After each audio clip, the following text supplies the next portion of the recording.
Y-E-S spells yes. Shall we play a game? It's from a movie that was really popular. Myself. Hey everybody, Nargbark here. We just got in the Munchkin Marvel game.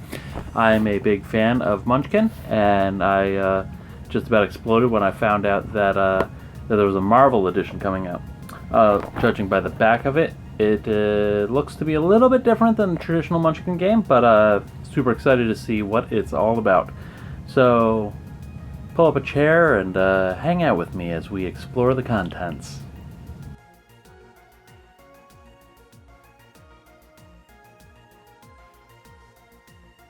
Okay, so after a quick look at the rules just to see how this game differs from traditional Munchkin, here's how it goes. You start your turn by kicking open a door, just the same as in regular Munchkin. What we have instead is, if you have a monster, you fight the monster. Instead of curses, we now have traps, so that makes a little more sense now that we're in a comic book universe. Then we can look for trouble or loot the room. That's exactly the same. And then step 3 would be charity. So that's a typical thing with if you have more than 5 cards, you got to give them away. That's as much as I've seen that's different so far from that. A cool thing with this set is that you become an agent of S.H.I.E.L.D. So rather than having classes and races, you end up having you're a member of S.H.I.E.L.D. And they have a tactical agent, an espionage agent, recon agent, operations agent, recruiting agent, and a tech agent.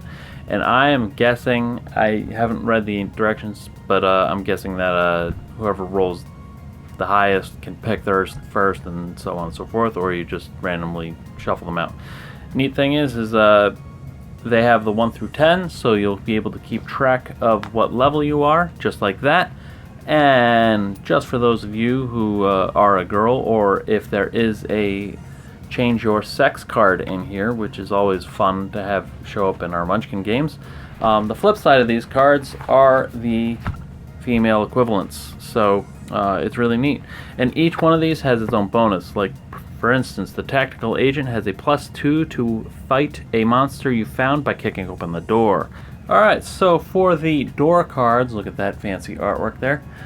We have a lot of villains or monsters, and they range from level 1 to somewhere around 20, it looks like, and there's a lot of stuff. We got Arnim Zola, and a Hobgoblin, Rhino, Mysterio, a lot of cool things, and it's really neat because they use artwork that's comic books. Then we have power cards. Now these have a power of rank between 1 and 4, and it's all cumulative. So if you're a level 4, you can have anything that's rank 4 or below, but then it's cumulative. So you could have 4 1s, 2 2s, a 3 and a 1, or a 4, and no more, but you can have less. So that's how they work. So you can stack them up and stuff like that.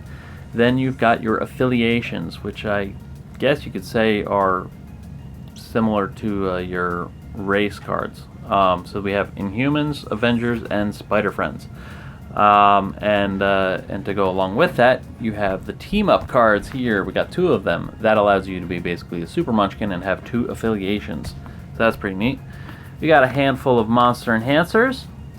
And we have an illusion card, which removes a monster from combat, a replicated card which duplicates a monster in combat, a handful of wandering monster cards, those are always fun, and 2 cheat cards, those are always good to have too, and then a nice stack of traps, including a gender swap.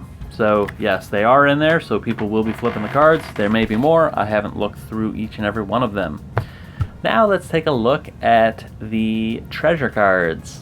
We have allies, which are all of your buddies for the game, and you can only have 1 unless you cheat. They have benefits.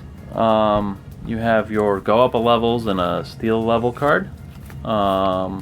Those are always nice to have, and you can play them at any time during the game, even during combat apparently.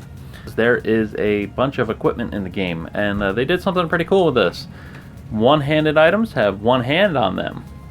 Then you have your two-handed items that have two hands on them. Then you have your armor cards, and you have your foot gear, and your head gear. And then, a utility belt, which has no bonus, but it does not take up any slots. We have 2 infinity gems, both with their own bonuses, and looking at them quickly, it seems like you don't have to give them up, so that is pretty cool. And we got a nice pile of one-shot cards denoted by the words one-shot written in the corner, so that makes it very easy to know that you're not supposed to put them back in your hand. Cheaters! And that sums up the game in as quick as I could possibly tell. And I also noticed that at the bottom of the box they do advertise that we got Munchkin 2 and Munchkin 3 coming out in summer and fall of this year. And yeah, so let us know down below if you're going to be picking up Munchkin Marvel. Have you played Munchkin Marvel? Let us know what your thoughts are on it. And like everything else, give us a like and please subscribe. Alright, catch you later.